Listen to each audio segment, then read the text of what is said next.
Good afternoon, everybody. This talk is about a book edited by Annette, Marching You in China and myself, and it was published this year. It is a collection of research findings of a collaborative German-Chinese research project with many more collaborators. And some of these collaborators are also present today. I saw Anja and Beth already. But maybe more are going to join later. In order not to be too dry in this presentation, we will not just report scientific findings, but we'll rather tell the story of our project and of some cases in the field. We'd like to show you what it was like to do field research in China and Germany and how our German-Chinese research cooperation went about. There's some noisy background.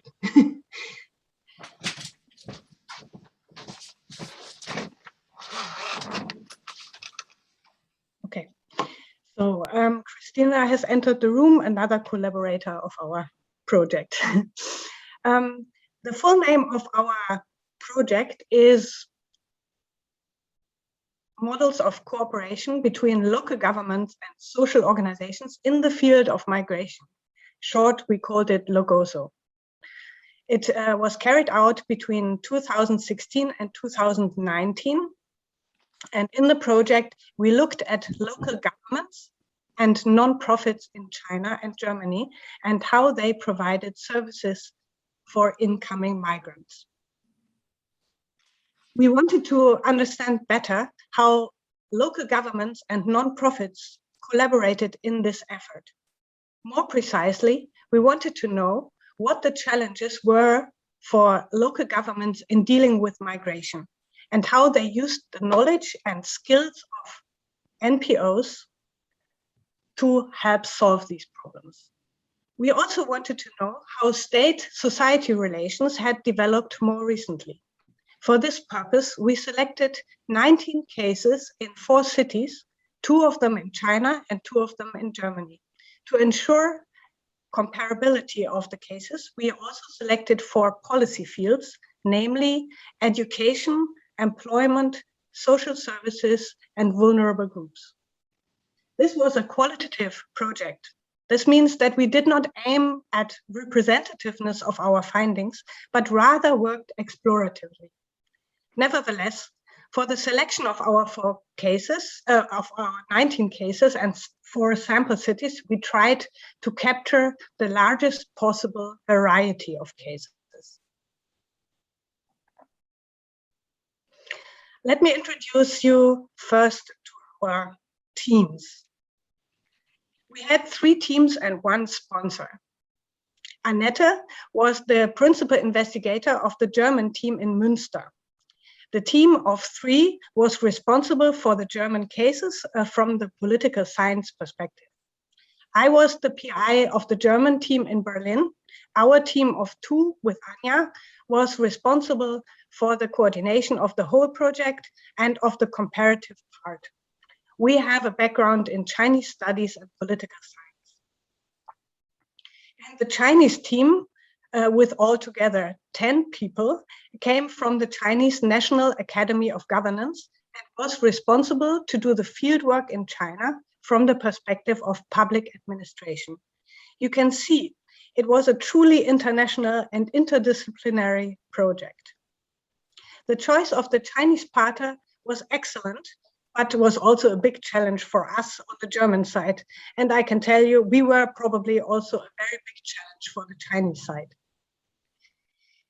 The Academy of Governance is a higher educational body for government officials in China. They offer further training for state officials. That means they have excellent connections to local governments. They have branch schools and research units in every province of China. In their organizational structure, they belonged to the state side of the Chinese political system. You all know that the political system has 2 parts, the state and the Communist Party. So when we started the project in 2016, we were cooperating with an excellent, connected excellently connected and knowledgeable state partner. However, that changed in 2017, in the middle of our cooperation. In this year, a big change happened in Chinese political system. Formally separated states and party institutions were merged officially. That meant that our partner, a state partner, was suddenly merged with the Communist Party school, the highest education institution of the Communist Party. That was not only a shock for us, but also for our partners. We decided we were now working together with the Communist Party partner. We decided to see if this change would have any consequence for our research, and were ready to terminate the project immediately if that happened. However, luckily, it turned out that nothing changed and nobody interfered in our part of the research. Our sponsor, the Mercator Foundation, was also a very good partner. Mercator is actually the foundation of a big retail shop in Germany, but they are supposed to be completely separated to the goals of this enterprise.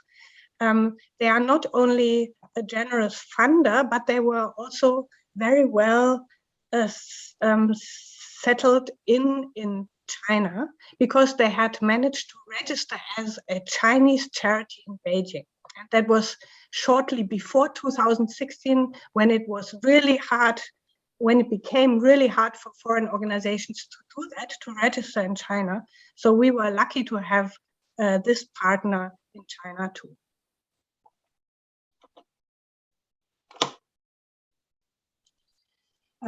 For a systematic comparison, several parameters needed to be selected in a way that our cases would be comparable. Therefore, we chose the just mentioned 4 policy fields of education, employment, social service, and vulnerable groups. And we chose an umbrella theme that was migration. Of course, for China and Germany, the migrant types were very different. In China, we looked at domestic rural to urban migration, and in Germany, we looked at the extraordinary influx of war refugees from Syria, Afghanistan, and other countries in 2015. However, our assumption was that the challenge of the local government, for the local governments, and their motivations to engage non-profits posed by the migrant populations were still very similar. If our research findings would support this, we could draw conclusions that could go beyond our very different cases on a more general level. Now, I will give the floor to Annette first, who will provide some insights about the German part of the project. Yeah, thank you for the kind introduction. So we choose Cologne and Berlin as the sample cities in Germany. Both are large cities. Indeed, the capital, Berlin, is the largest city in Germany and what we call a Stadtstaat or city-state. Cologne is subordinated to the region state of North Rhine-Westphalia. However, the city looks back upon a long tradition of cooperation with social groups and non-profits in many policy fields. Next slide. So Germany is a federal state in which the regions and the municipalities are responsible for policy implementation and partly also for policy development. Compared to other European countries, such as the UK, Germany's governance structures are very decentralized. A key characteristic of Germany's governance is the important role of the local level. County towns and municipalities are responsible for any issues related to the well-being of the citizens. This translates into a general responsibility for any kind of social service provision, such as schools, kindergartens, hospitals, home for the elderly, etc. Self-governance at the local level was introduced at the beginning of the 19th century in Germany. However, social service provision had never been exclusively handled by public entities. On the contrary, Since the very beginning of welfare and social service provision, German local governments rely on a type of public-private governance that integrates private engagement into local public affairs. In the second half of the 19th century, a foundation boom of social groups and non-profit organizations took place in Germany. Simultaneously, local welfare became a key issue, and a welfare bureaucracy was established at the community level. Non-profits as well as public welfare organizations were founded in increasing numbers, but instead of competing with each other, these two strands of social service provision joined forces and have closely cooperated since then.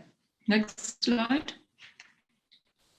Similar to many other countries, the growth of the non-profit sector was triggered at that time by the impressive industrialization of Germany. Increased labor demand led to massive migration and simultaneously to a remarkable growth of the towns and cities. Next slide. As early as in the late 19th century, Germany developed into a prime example for close cooperation between government and non-profits. At that time, the legal forms for non-profit activities were introduced. Also, non-profits became important players in the emerging policy fields of social service and healthcare provision. The cooperation between non-profits and government was uploaded from the local to the national level. Simultaneously, a division of labor was established between the local service entities and the umbrellas of the non-profits operating at the national level.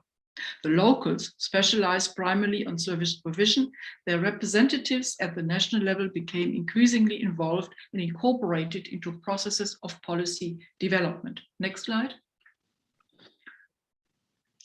So what originally started in the social service or welfare domain developed into a general principle of public-private non-profit partnership in Germany. Local governments work closely together with social groups and non-profit organizations in numerous areas and policy fields, ranging from sports and leisure to job training, integration of refugees, or care for the elderly. Next slide. So in Germany, and specifically in Berlin and Cologne, we focus on 9 organizations working in different areas. All of them were engaged in supporting the integration of refugees into the local community by providing specific services.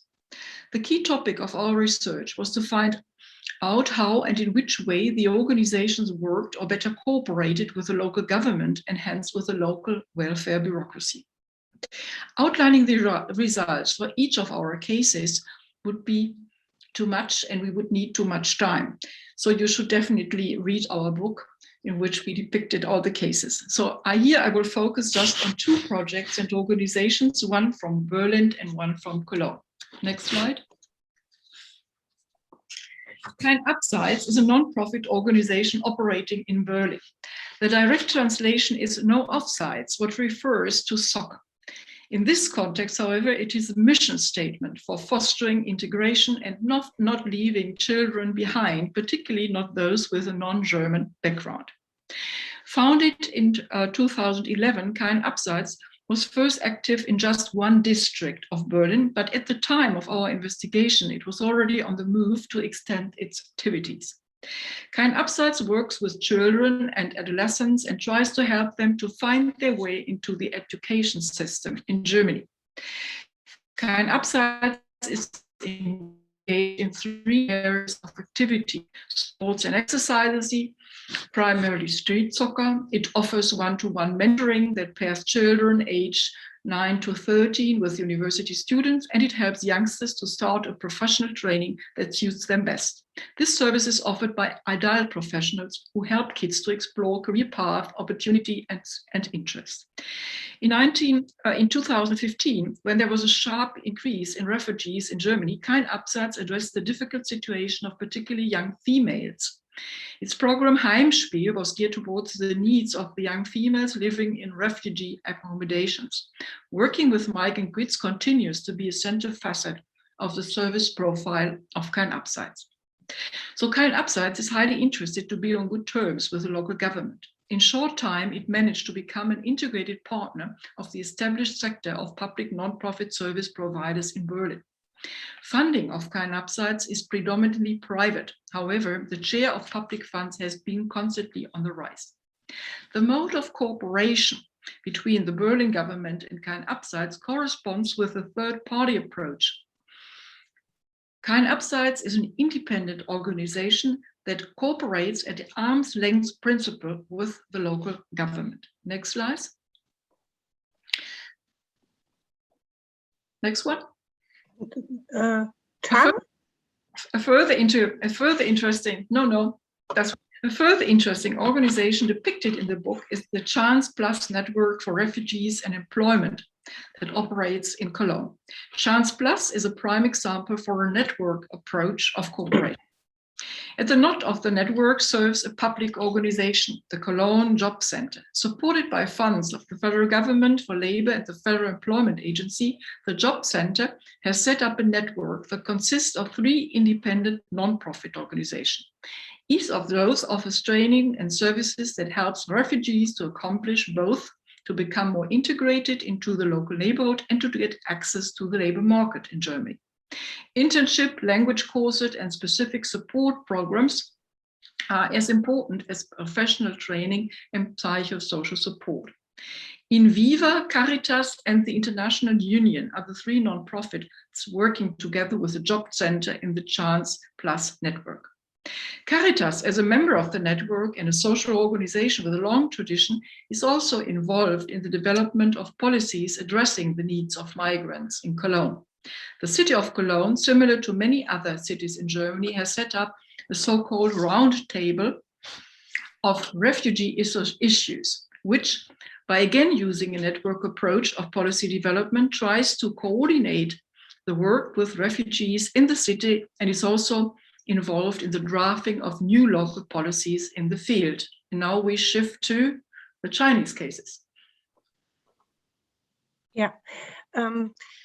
I think in 1 hour we cannot sum up everything and show the cases at the same time. So I will only very briefly refer to the Chinese overall situation of the organizations and hope that we come back to your questions about the situation in the Q&A session afterwards.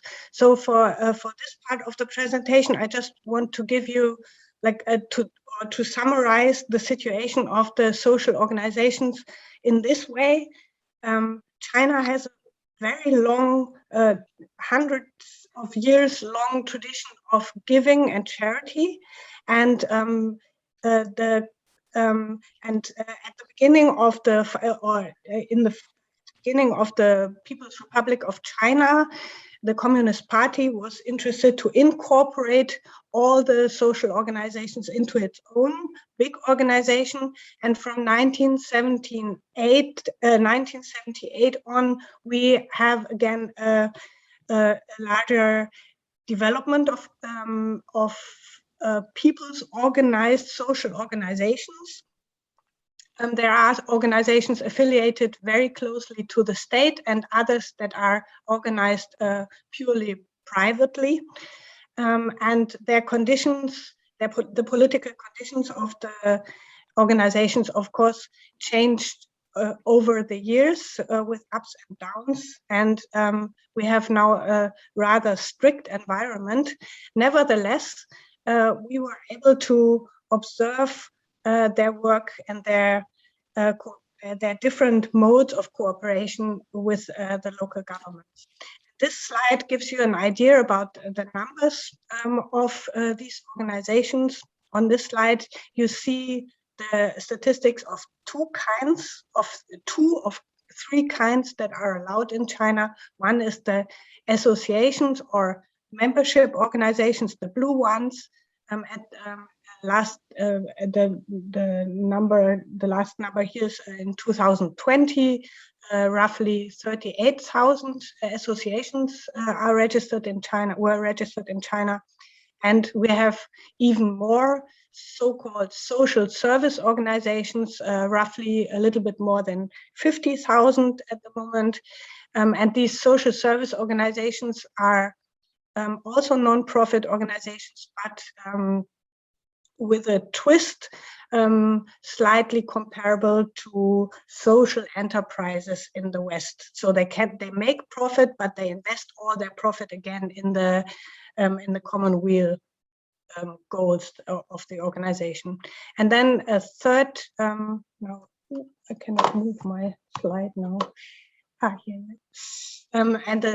This slide shows the number of foundations, and we are in 2020 we had 8,000 foundations. So it's compared to the other kinds of organizations, a very tiny number of foundations in China, which are mainly asset-based and never membership-based. So coming to the Chinese cases now. In our project, we selected cases that means cases of cooperations in Hangzhou and Guangzhou. We, as Annette already told you, we tried to select very large cities, and we selected Guangzhou in the Chinese case, and another medium-sized city, which was Hangzhou. And the medium size should also function as an economic hub in the region. And all of the cities that we chose are immigrant cities with well-established third sectors. Actually, to tell you the truth, we wanted to compare the two capitals, of course, Berlin and Beijing. However, Beijing kept migration to Beijing in 2017, also in the middle of our project. And with this capping of migrant numbers, the topic of migration became particularly politically sensitive in China, and particularly in Beijing. So we had to move roughly 2,000 kilometers south to Guangzhou to continue with our research project. This is a list of the 10 cases we chose in the two cities in China. Don't worry, I won't read out the list. I just want to show you that most of them are social service organizations, like the social enterprises, and 2 were associations, and 2 cases were non-registered, so they didn't manage to register properly under the Chinese law. And let me briefly introduce a bit of our theoretical perspective. The approaches of third-party government and network governance proved particularly useful to capture the structure and of the state non-profit corporations in the case studies, and the complex operational work in the of the non-profits in the 2 countries. Third-party governments describes a form of state non-profit relations in which non-profit organizations fulfill various government functions via different channels. The government transfers funds and responsibilities to the non-profits, which become crucially actors for public service delivery, and at the same time attain a large portion of their income from the government.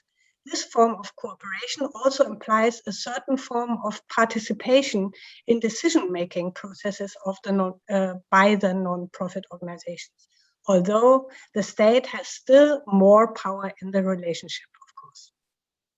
And there are actually 2 different kinds of network governance theory. One is the top-down network governance approach that looks at governments forming networks to fulfill their tasks. And I think Annette has touched this kind of networking from the governments already. And what I will show you with the Chinese case is a kind of bottom-up network governance that explains why social organizations tend to build up formal and informal relations among themselves and with other institutions, and build up an environment that helps them to cope with challenges like funding uncertainty, task complexity, and high requirements in regard to knowledge, skills, and other specific assets. And this kind of networking is what we found actually in all of the cases, in the German and the Chinese cases. And here is my favorite case in Hangzhou. the Jeje Vocational College is a large organization, and this what I'm describing you now is one of the sub organizations and projects that we observed. The organization itself is a social service organization, and we found this case very impressive because the organizers had an exceptional entrepreneurial spirit. The initiator, Wen Xiaobo, you see him here in the lower right corner, the left guy. The other one is Martin Yu, our cooperation partner. So the left one, Wen Xiaobo, was a well-known anchorman on TV, presenting news before he became the initiator of this project. And that means he's not only a man full of ideas and visions, as we found out when talking to him, but also a man with an excellent network into politics and media. And this is what this organization does.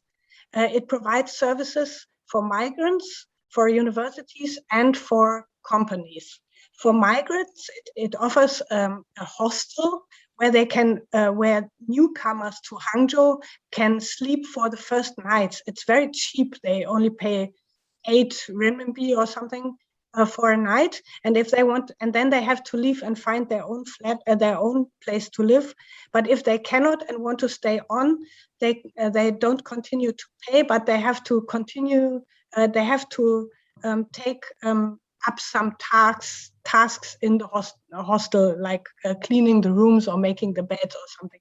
So they make this kind of a community where everybody helps everyone. And the second thing they do for the migrants is the training for job research. They have classes where it help them how to write job applications, to find job ads, and to introduce them to possible employers. And this organization has also a branch where they really make profits, and this is the big data analysis for universities and provincial governments. They use web crawlers and big data analysis to collect job ads and match them with higher educated graduate statistics and provide up-to-date statistics about them, how well the output of higher education organizations matches with what the economy actually needs in terms of workers. So this is a service they sell very expensively to universities and provinces. This is a source of income and also a source of networks, of course.